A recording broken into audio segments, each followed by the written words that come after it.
Hello friends, welcome to SAS exam. Friends, as you all know, अपने introduction to Indian government accounts and audit, ईगा जो book है हमारी, introduction to Indian government accounts and audit जो book है हमारी, introduction to Indian government accounts and audit जो book है हमारी दोस्तों, उसके चैप्टर नंबर 15 के बारे में प्रीवियस वीडियो के अंदर अपनों ने चर्चा करी थी, राइट। टुडे दोस्तों अपनों चैप्टर नंबर 16 जो है इसका रेगुलरिटी एंड प्रोप्रिएटी ऑडिट के बारे में चर्चा करेंगे, राइट। तो दोस्तों चैप्टर नंबर 16 पढ़ने से पहले आपको क्या है, बैकग्राउंड की जो पिक्चर है वो याद होनी चाहिए, ठीक है। तो इसके लिए दोस्तों ये जो शब्द हैं, जो बारी बारी शब्द आपको दिख रहे हैं, रेगुलरिटी एंड प्रोप्रिएटी, ठीक है। तो दोस्तों ये सामान्य जब हम पढ़ते हैं, हमें इतना नॉलेज नहीं होता तो ये शब्द दोस्तों हम नहीं समझ सकते, ठीक है, कि रेगुलरिटी और प्रोप्रिएटी किस बारे में बात हो रही है, रेगुलरिटी और प्रोप्रिएटी ऑडिट क्या होती है, ठीक है। तो दोस्तों हमें बेसिक जानकारी नहीं होती तो हम चैप्टर को पढ़ लें, कितनी भी इंग्लिश पढ़ लें, हमें समझ में नहीं आएगा जब तक हमें इसका क्रक्स नहीं पता, यस और नो। तो इसलिए दोस्तों चैप्टर नंबर 16 पढ़ने से पहले मैं आपको कुछ बेसिक्स आपके क्लियर करना चाहता हूँ।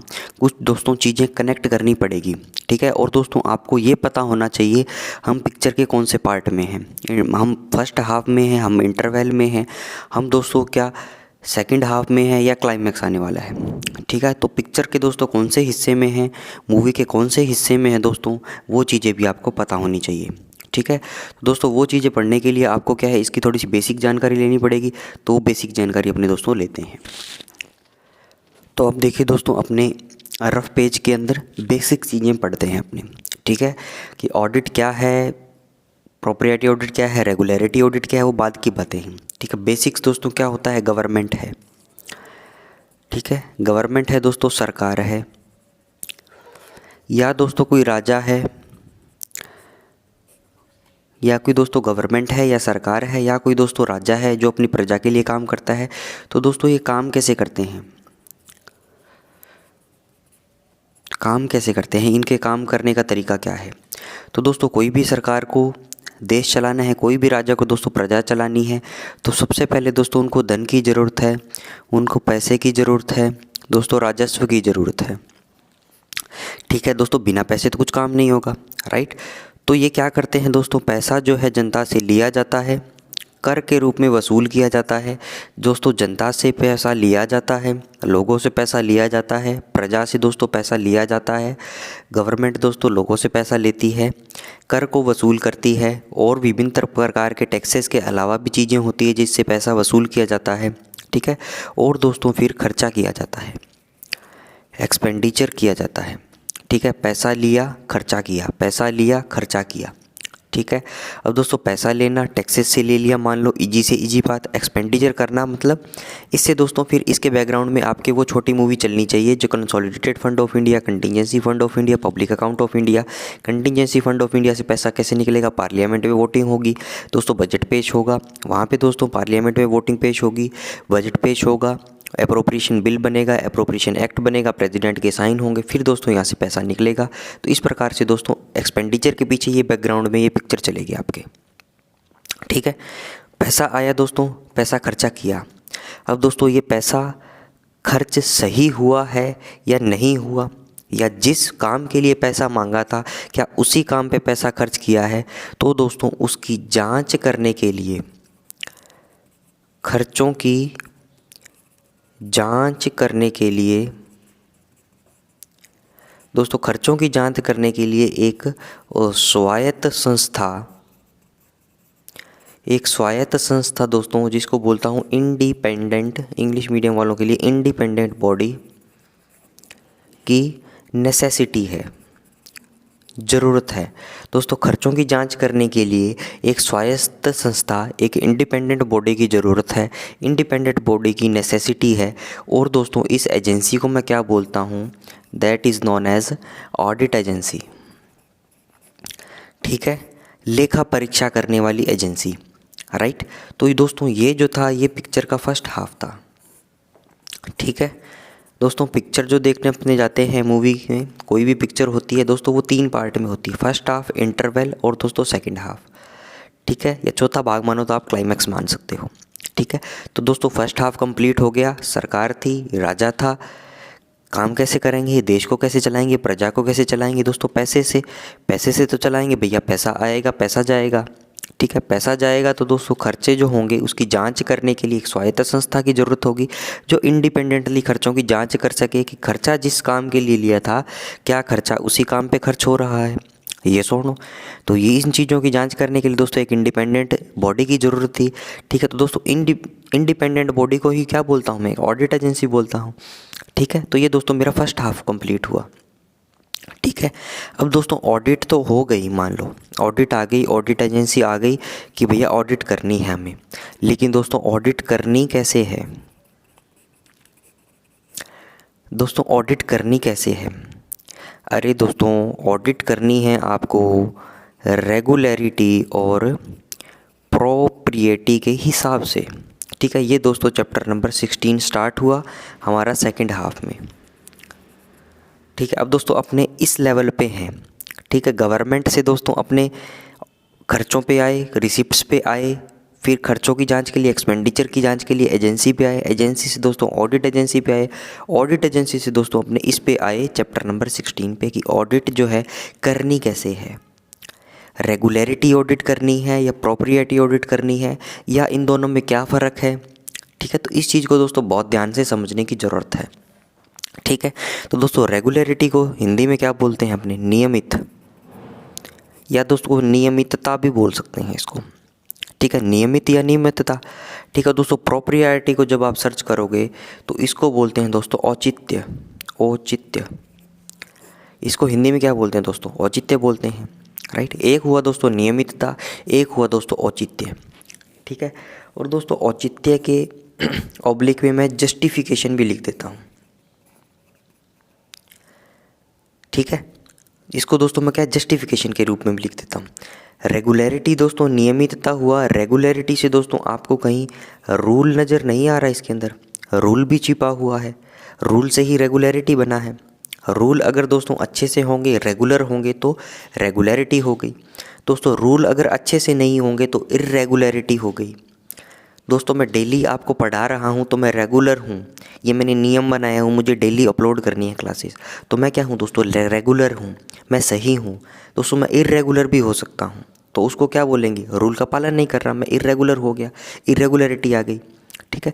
प्रोप्रिएटी का मतलब दोस्तों क्या है, औचित्य है। मेरे वीडियो बनाने का औचित्य ये है, ये मैं जस्टिफिकेशन है कि किसी को कुछ बेनिफिट मिलता है इन चीज़ों से, राइट। बहुत सारे कमेंट्स आते हैं दोस्तों एसएएस के एग्जामिनेशन में, बहुत से लोगों को उसमें बेनिफिट मिल रहा है, तो मेरे वीडियो बनाने का कोई औचित्य है, ठीक है। तो अब दोस्तों इसको ऑडिट के केस में कैसे लेके जाएंगे। ऑडिट दोस्तों होती है तो ऑडिट सबसे पहले हम रूल्स और ऑर्डर्स की जांच करते हैं। तो मैं बोल देता हूँ कोई भी एक्सपेंडिचर हुआ दोस्तों, इसको ऐसे समझिए दोस्तों, दोबारा सुनिए, ऑडिट के अंदर एक्सपेंडिचर नियमित है या नहीं, इसकी जांच करना रेगुलरिटी ऑडिट कहलाता है, ठीक है। दोस्तों खर्चे नियमित है या नहीं, खर्चे नियमित है या नहीं, खर्चे रेगुलर है या नहीं, खर्चों के अंदर रूल्स एंड ऑर्डर्स की पालना हो रही है या नहीं, इसी को खर्चे नियमित है या नहीं, इसी को रेगुलरिटी ऑडिट बोला जाता है, रेगुलरिटी ऑडिट बोला जाता है। इसी को रेगुलरिटी ऑडिट बोला जाता है, ठीक है। रेगुलरिटी ऑडिट समझ में आया दोस्तों, नियम और कानून परफेक्ट तरीके से मैच कर रहे हैं कोई भी एक्सपेंडिचर पे, तो उसको क्या मैं बोल दूंगा, उसको मैं रेगुलरिटी बोल दूंगा कि ये जो ऑडिट है वो रेगुलरिटी हो रही है, सारे नियम कानून हो रहे हैं, सेटिस्फाइड हो रहे हैं, राइट। तो ये क्या हुई, मेरी रेगुलरिटी ऑडिट हो गई। अब दूसरा है दोस्तों प्रॉपर्टी ऑडिट, ठीक है। उन खर्चों को करने का दोस्तों क्या औचित्य है, खर्चों को करने का क्या औचित्य है। अरे दोस्तों खर्चे जस्टिफाइड है या नहीं, खर्चों को करने का क्या औचित्य है। दूसरी बात दोस्तों खर्चे जस्टिफाइड है या नहीं, ठीक है, राइट। अब ये हुई कौन सी, प्रॉपर्टी ऑडिट। अब कहोगे सर इसमें क्या फ़र्क हुआ, वही बात तो मैं इसमें पढ़ रहा था, वही बातें मैं इसमें पढ़ रहा हूँ।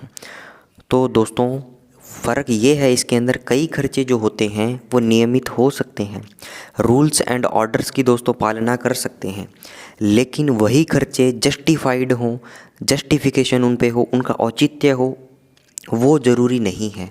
ठीक है, मान लो दोस्तों मैंने 5,000 रुपये का खर्च किया। ठीक है, मैंने 5,000 रुपये का खर्च किया। ठीक है, और दोस्तों मैंने क्या किया, इसका दिसंबर के अंदर मैंने एसी परचेज कर लिया जो ओनली कूलिंग करता है। ठीक है, दिसंबर का महीना दोस्तों ठंडक का महीना है और मैंने एसी परचेज कर लिया जो ओनली क्या करता है दोस्तों, ओनली क्या करता है, ये ठंडक पैदा करता है। ठीक है, गर्मी नहीं देता, इस प्रकार का एसी है ये, राइट, ओनली टेम्परेचर को डाउन करता है। यस और नो। तो अब दोस्तों इसके लिए मैंने proper rules and orders follow किए, सारे कागज़ कार्रवाई करी, जितने दोस्तों सपोर्टिंग डॉक्यूमेंट्स है सारे किए, मैंने जहाँ से परचेज करना था। ठीक है, तमाम तरीके की दोस्तों बहुत तरीके की फॉर्मेलिटी होती है जब भी कोई आइटम परचेज होता है।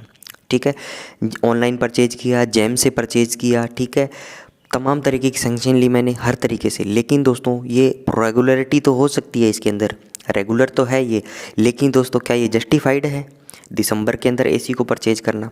ठीक है, तो दोस्तों ये क्या है, जस्टिफाइड नहीं है, इसका कोई औचित्य नहीं है दिसंबर के अंदर।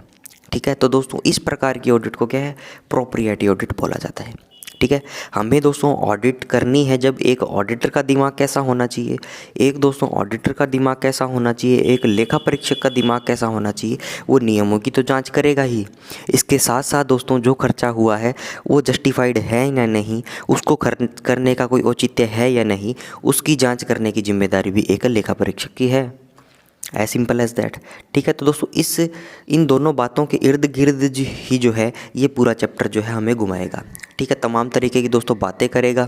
ठीक है, और दोस्तों एक ख़ास बात जो है, इस चैप्टर से एक सवाल जो है हमारे मॉडल क्वेश्चन पेपर के अंदर भी पूछा गया था। ठीक है, जो दोस्तों cgda.nic.in पे एक मॉडल पेपर अपलोडेड है, उसके अंदर इस चैप्टर से एक सवाल पूछा गया है। ठीक है, और दोस्तों उस सवाल को याद करने का तरीका भी आपको मैं बताऊंगा और वो क्वेश्चन भी अपने डिस्कस करेंगे। और दोस्तों उस टाइप का कोई भी अगर सवाल आ गया तो उसकी एक शॉर्ट ट्रिक मैं आपको बताने वाला हूँ आगे नेक्स्ट वीडियोज़ के अंदर। ठीक है, तो ताकि उस टाइप का कोई भी सवाल मिले तो आपके पास रेडीमेड आंसर होगा उसका। ठीक है, तो चलिए दोस्तों अब अपने चैप्टर की शुरुआत करते हैं 16.1 नंबर पैरा से। अब देखिए दोस्तों, ऑडिट अगेंस्ट रेगुलरिटी अपने पढ़ेंगे। ठीक है, दो हिस्से हुए, ए हिस्से में पढ़ेंगे ऑडिट अगेंस्ट रेगुलरिटी, और दोस्तों हमारा दूसरा हिस्सा होगा उसके अंदर अपने पढ़ेंगे प्रोप्रिएटी ऑडिट। ठीक है, तो चलिए दोस्तों स्टार्ट करते हैं ऑडिट अगेंस्ट रेगुलरिटी। अब दोस्तों खर्चा नियमित है या नहीं ये अपने को देखना है, खर्चा नियमित है या नहीं, और हमें रेगुलरिटी से दोस्तों रूल याद आता है, तो खर्चों के अंदर रूल्स एंड ऑर्डर्स की पालना है या नहीं। तो दोस्तों ये इस शब्द को देखना, इसको आगे एक्सप्लेन कर दोस्तों पूरे पैरा के अंदर बताया गया है। ठीक है, audit against regularity consist in, दोस्तों ऑडिटिंग रेगुलरिटी के अंदर क्या होता है, वेरीफाइंग। देखिए ये वेरीफाई करना, क्या वेरीफाई करना, दैट द एक्सपेंडिचर, जो खर्चा हुआ है, कन्फर्म्स टू, समझ में आ रही है दोस्तों, जो खर्चा हुआ है कन्फर्म्स टू, वो पालना कर रहा है या नहीं, किस चीज़ की, the relevant provisions of the constitution. दोस्तों जो कॉन्स्टिट्यूशन के अंदर हमारे रेलेवेंट प्रोविजंस हैं उस खर्चे से रिलेटेड उनकी पालना कर रहा है या नहीं कर रहा, या दोस्तों कोई नियम है, कोई कानून है दोस्तों, कोई नियम है, कोई कानून है। ठीक है, मेड देयर अंडर। ठीक है, तो जो खर्चा हुआ है वो नियम कानून और संविधान के जो प्रोविजंस उस पर लागू होते हैं उसकी पालना कर रहा है यानी conforms to, right, conforms to मतलब पालना करना, पालना कर रहा है या नहीं, ये जांच करना हमारे ऑडिट अगेंस्ट रेगुलरिटी के अंदर आता है। खर्चा नियमित है या नहीं, खर्चा रूल्स एंड ऑर्डर्स का पालन कर रहा है या नहीं।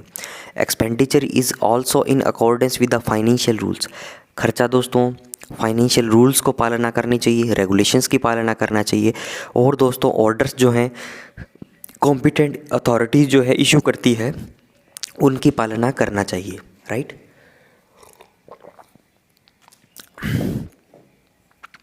तो दोबारा देखिए दोस्तों, expenditure is also in accordance with the financial rules, खर्चा फाइनेंशियल रूल्स के हिसाब से होना चाहिए, रेगुलेशंस के हिसाब से, ऑर्डर्स के हिसाब से जो कॉम्पिटेंट अथॉरिटी इशू करती है, either in pursuance of any provisions of the constitution. Competent authority या तो दोस्तों संविधान का सहारा लेगी या कोई दोस्तों नियम कानून का सहारा लेगी। दोस्तों कॉम्पिटेंट अथॉरिटी खुद तो कानून नहीं बनाती है ना, कॉम्पिटेंट अथॉरिटी तो दोस्त देखती है भैया जो खर्चा कर रही हूँ मैं, कॉम्पिटेंट अथॉरिटी दोस्तों ये देखती है जो खर्चा वो कर रही है तो वो क्या कर रही है, वो संविधान के प्रोविजंस के हिसाब से है, जो नियम कानून बने हुए हैं उनके हिसाब से है, by virtue of powers formally delegated to it by a higher authority, या दोस्तों कोई ऐसी पावर इसको डेलीगेट कर दी गई है हायर अथॉरिटी के द्वारा, उस नियम या कानून के अंदर ये एक्सपेंडिचर फॉल करता है या नहीं करता। ठीक है। In regard to directions which are of a financial और quasi financial character issued by the president to a state. दोस्तों कुछ फाइनेंशियल और क्वासी फाइनेंशियल करेक्टर की क्या होती है, डायरेक्शंस होती हैं। ठीक है। कुछ दोस्तों निर्देश होते हैं जो या तो प्योर तरीके से क्या है, फाइनेंस पैसे से रिलेटेड है, या दोस्तों क्वासी फाइनेंस का मतलब है कुछ हिस्सा पैसे का है, कुछ दोस्तों उसके अंदर अलग भी हो सकता है। ठीक है। Issued by the president to a state, president ने दोस्तों किसी स्टेट को मान लो दिए हैं, राइट, तो उसके अंदर दोस्तों सीएजी को कुछ पावर दे दी गई है। The CAG has a right to watch in audit their due compliance. ठीक है। सीएजी दोस्तों जांच कर सकता है उन डायरेक्शंस की ड्यू कंप्लायंस, कंप्लायंस का मतलब दोस्तों समझते हो आप, कंप्लायंस बना है कंप्लाई से, कंप्लाई विद का मतलब होता है कि किसी नियम की पालना करना। ठीक है। तो दोस्तों सीएजी को क्या है, पावर है, ठीक है, राइट है उसको वॉच करने का उन डायरेक्शंस का कि ऑडिट के अंदर वो कंप्लाई हो रहे हैं या नहीं हो रहे, and bring to notice any cases in which he considers that they have been infringed. और दोस्तों अगर कोई भी नियम कानून टूट जाता है तो सीएजी के पास क्या पावर है कि उनको क्या है, संज्ञान में लाए। इन्फ्रिंज का मतलब है टूटना। ठीक है। तो जो ऑफिशियल्स जो हैं उनको बताए कि भैया ये नियम आपने तोड़ा है, राइट। तो समझ में आई दोस्तों बातें, आगे चलिए। नेक्स्ट देखिए दोस्तों 16.2 अपने क्या पढ़ रहे हैं दोस्तों, रेगुलरिटी ऑडिट। तो वो चीज़ आपको दिमाग में रखनी है कि इस रेगुलरिटी ऑडिट के अंदर ये बार बार क्या बोलेगा आपको, नियम कानून फॉलो कर रहे हैं नहीं, रूल ऑर्डर फॉलो हो रहे हैं नहीं, लॉ एंड ऑर्डर फॉलो हो रहा है नहीं, संविधान के प्रोविजंस फॉलो हो रहे हैं नहीं। ठीक है। तो ये सारी बातें दोस्तों घुमा फिरा के आपको यही बताने वाला है। ठीक है। तो 16.2 देखिए दोस्तों, the financial rules regulations and orders against which audit is conducted mainly fall under the following categories. ठीक है दोस्तों, पर्टिकुलर कैटेगरीज जिसने बता दी कि जो फाइनेंशियल रूल्स हैं, रेगुलेशंस हैं, ऑर्डर्स जो हैं जिनके सहारा लेके क्या ऑडिट कंडक्ट की जाती है तो वो कैसी कैसी होती है। ठीक है। Rules and orders regulating the powers to sanction and incur expenditure from the consolidated fund of India consolidated fund of India या किसी स्टेट का या कोई यूनियन टेरेटरी का with legislature and the contingency fund of India और of a state और of a union territory with legislature. ठीक है। तो दोस्तों रूल्स और ऑर्डर्स जो हैं जो या तो खर्चे को सैंक्शन करने की पावर देते हैं या दोस्तों उनसे खर्चा करने के लिए बोलते हैं, इनकर expenditure from the in fund से। ठीक है। तो ये दोस्तों रूल नियम कानून आपको देखने हैं। रूल्स एंड ऑर्डर्स दोस्तों dealing with the mode of presentation of the claims against government. ठीक है दोस्तों, नियम कानून जो किससे डील करते हैं, mode of presentation of the claims against government, government से दोस्तों पैसा लेना या withdrawals of money from the consolidated fund, contingency fund of India या स्टेट से या union territory with legislature and public account of the government of India और of states. ठीक है। तो इन चीज़ों से रिलेटेड दोस्तों पैसे को देना लेना, इनसे रिलेटेड रूल्स या ऑर्डर्स फॉलो हो रहे हैं या नहीं हो रहे, ये देखना दोस्तों आपको रेगुलरिटी ऑडिट के अंदर आता है। In general the financial rules prescribing the detailed procedure to be followed by government servants in dealing with the government transactions. ठीक है। तो दोस्तों in general the financial rules जो हैं prescribing the detailed procedure to be followed by government servants in dealing with the government transactions. तो दोस्तों जो financial rules बने हुए हैं गवर्नमेंट की ट्रांजेक्शन्स को करने के लिए, जो गवर्नमेंट सर्वेंट्स करते हैं वो फॉलो हो रहे हैं या नहीं हो रहे, ये सारा काम दोस्तों हम किस में करते हैं, ये हम रेगुलरिटी ऑडिट में करते हैं। रेगुलरिटी ऑडिट मतलब दोस्तों नियम कानून की जांच करना। ठीक है। आगे चलिए फ्रेंड्स, 3 नंबर पॉइंट देखिए दोस्तों, रेगुलरिटी ऑडिट के अंदर हम क्या है, हम देखते हैं खर्चा नियमित है या नहीं, तो इसके लिए रूल्स एंड ऑर्डर्स को क्या दोस्तों देखना पड़ता है। तो ठीक है। तो rules and orders regulating the pay and allowances, pension and other condition of service of A government servant. ठीक है दोस्तों, पे एंड अलाउंसेस से रिलेटेड मामले हैं, पेंशन से रिलेटेड दोस्तों ऑडिट है, या कोई कंडीशन ऑफ सर्विस है किसी भी गवर्नमेंट सर्वेंट की, उससे रिलेटेड दोस्तों अगर आपको ऑडिट करनी है तो उससे रिलेटेड सारे रूल्स एंड ऑर्डर्स जो हैं जो उनको रेगुलेट करते हैं, इन चीज़ों को रेगुलेट का मतलब दोस्तों कम ज़्यादा करते हैं, उससे रिलेटेड दोस्तों जांच करना क्या है, रेगुलरिटी ऑडिट कहलाता है। ठीक है। तो रेगुलरिटी ऑडिट के अंदर दोस्तों आप ये सारी चीज़ें करते हो। यस और नो, समझ में आई दोस्तों बातें? तो आज दोस्तों अपने 16.2 पैरा जो है अपना यहीं तक कंप्लीट करेंगे, राइट। नेक्स्ट वीडियो के अंदर दोस्तों 16.4 से लेके scrutiny end of rules and order से अपने नेक्स्ट वीडियो में डिस्कस करेंगे, राइट। तो दोस्तों आज का वीडियो जो था बहुत इंपॉर्टेंट था, इसको स्किप मत करिएगा। समझ में ना आए तो दोस्तों बार बार करके देखिएगा इसको। बाकी दोस्तों चैप्टर के एंड तक क्या है, इसको रिवाइज करवा के आपके दिमाग के अंदर बातें मैं बिठा दूंगा। ये सुनो, तो आज का वीडियो दोस्तों यहीं रैप करता हूँ। वीडियो को लाइक करें दोस्तों, कमेंट दोस्तों जरूर से कर दिया करो, कंजूसी मत करा करो। Thanks for watching, have a nice day.